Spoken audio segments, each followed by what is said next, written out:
My name is Humbly. I'm a power lifter. I'm a fitness enthusiast. I've been training for about 15 years. I wouldn't classify myself as any strength specific sports, but I do dabble in a lot of different fields in sports and lifting. And then I also work in social media. I'm a writer, director, just overall content creator. I got started in fitness because I was always super into sports. I played football, wrestling, basketball with friends, and just all these after school activities. But when it got to me actually lifting was when I was 9 years old. My mom was like, "You're getting a little fat," and she signed me and my brother up for personal training, and I hated it. It was literally the worst experience. I would try to find any excuse to not go to personal training, even though looking back at it now, it was really nothing. It just the thought of working out and things before you get into it is just tedious. There's nothing fun about the pump or the burn. So I hated it, but when I went to high school, I signed up for wrestling. And then after wrestling was over, I kind of felt lost. And all my other friends were doing sports and I just couldn't get into those sports, or I didn't have really my friend circle after school. So when everyone was in training and doing specific things outside of school, I went to the gym. The gym was right across the street from the high school. So right after school, I just walk there and then take my pre-workout in sixth period. It'll time out perfectly so when I go to the gym. And from then I just started falling in love with it. I definitely grew up with some struggles that I feel the biggest one was the confidence that I lacked. Growing up, I couldn't talk to people. I had a hard time just holding a conversation with anyone. I just was very a timid and shy person. I did, over time, find things that I enjoyed, but only in those certain scenarios that I was in, like making people laugh, or in sports, would I be able to just be normal. But through my day-to-day life, just holding a conversation or just going through school was very difficult for me. I had a lot of friends. It wasn't like I couldn't connect with anyone, but even when I was with my friends, the things that we should have connected on, I felt like I was just faking just to be a part of the group. When it came to sports, that's all they'll talk about. They'll talk about music, what this latest artist is doing, and I felt a disconnect within my peers and my age group. So for me, growing up, I really didn't feel like I connected to anyone. Through time, when I started training and going to the gym, there was definitely an older crowd, but people that we connected with through fitness. And from fitness, I was able to connect with a lot of people that I probably would never in life, just because of what they do for a living, where they go to school, and just who they were. Because you just never put in those scenarios and you never would really find a common ground, but because we're all at the same place and sharing the same hobby, I was able to converse and be able to find similarities with them, and then from there build actual friendships. And that kind of taught me how to communicate with people that weren't just in my close circle, and I started to slowly blossom out and branch out. But I remember it was very difficult because I always felt like this is who I was and I was never gonna get better.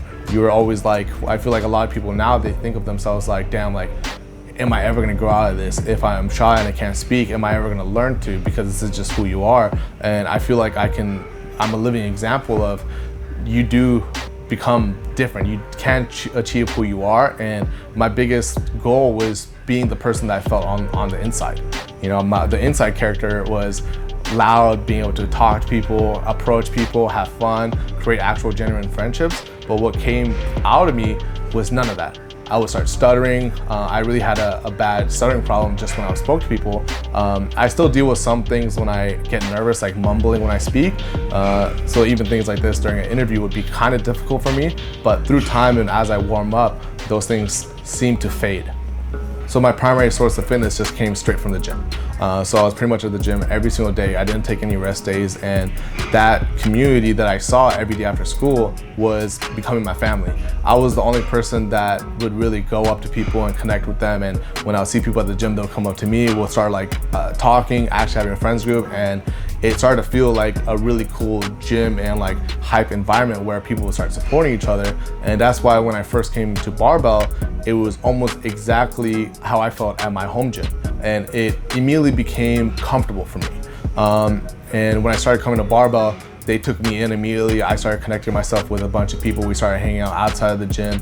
And again, it was the same thing where it's none of these people I probably would have ever became friends with, even if we're put in other scenarios like a job environment. But because we shared that common interest and we bonded over something that we truly loved, we connected as friends, and I felt like I was actually family, and these people were probably closer to me than people I grew up with. Through time and just learning my own self-worth and realizing that, again, it comes down to me and how I felt, putting that out to the world, did I realize that these things aren't holding myself back. This isn't really something that people care about. It's more about what I cared about.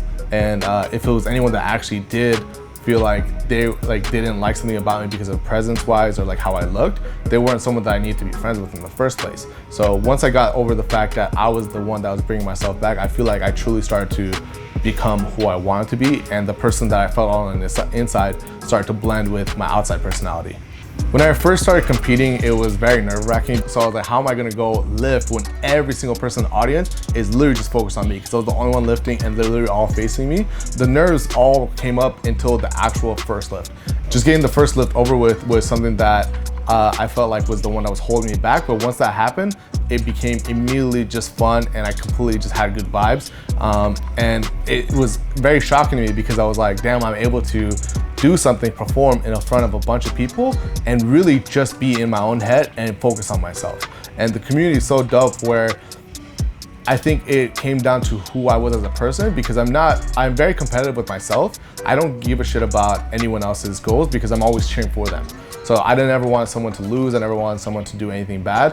I was always the one that was focused on myself. Then immediately after, I'm cheering for the next person. It doesn't matter how strong you are, there's gonna be someone else stronger than you, and you can't change that unless you go and stab them, but you're not gonna do that. So it's like, unless you like kick someone's feet out when they're deadlifting or push down the bench, you really have no choice in how well they do.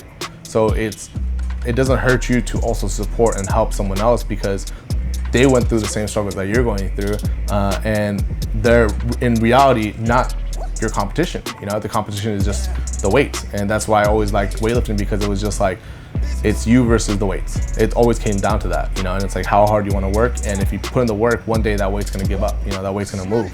So for me, the competitions really showed me that it's all within myself, the things that I have to deal with, and it's never something that like the outside source is putting pressure on me, because they're always in just support.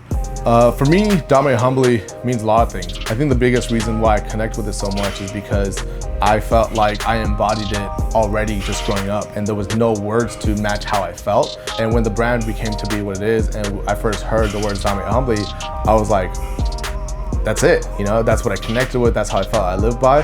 And I always felt like Dominate Humbly wasn't like a perfect motto, it was just something to live by.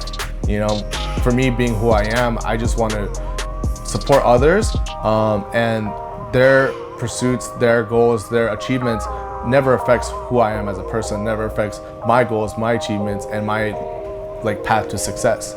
So for me, I was just like always the person that liked to do things, and I like sharing the goals and successes that I have with my friends. But besides that, it's always about just moving on and pursuing what's next for you. I think the humbleness side definitely comes from being Afghan as well, and like my upbringing being like growing up Muslim, is because especially in our culture and Afghan culture, a lot of like once you enter in someone's home, they're like in a sense the owner or the king of the house or the queen of the house, where you're become almost the servant to them, and just trying to make sure that their life and everything is good. So the second anyone comes to the house, I am always offering them drinks, let me cook for you, let me clean for you, let me do everything, and you just enjoy your time here. And I feel like that's just something I really enjoyed, making people's lives comfortable and happy.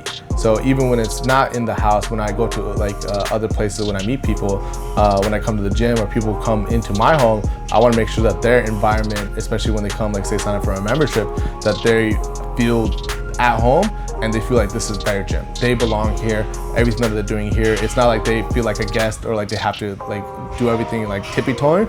That like, hey, when you're here, we tell people there's only 2 rules: just be kind and re-rack your weights. You know, slam weight, use chalk. Let us know if you need a spot. I'm gonna be already there without you asking, hyping you up.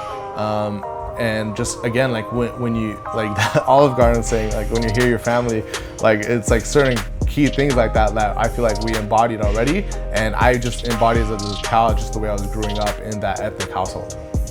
If I was able to go back in time and talk to the younger me, or just tell someone that was in the position that I was back then, that grew up with like insecurities or that has been dealing with it, I would just tell them that it does get better. You know, like there's certain things that you're gonna go through. It's still gonna get hard, but at the end of the day, it's you. You know, you can change your surroundings, you can change your environment, but at the end of the day, these people and these scenarios that you're in are all gonna change. Like I remember something big in high school was like your friends group, and you're trying to be like the popular kid or be liked or better known. You're not gonna know these people after high school. You know, there might be a certain few that you kick it with, but the things that matter to you now won't. And the things that you think matter in terms of like what's holding you back is just you telling yourself that, you know?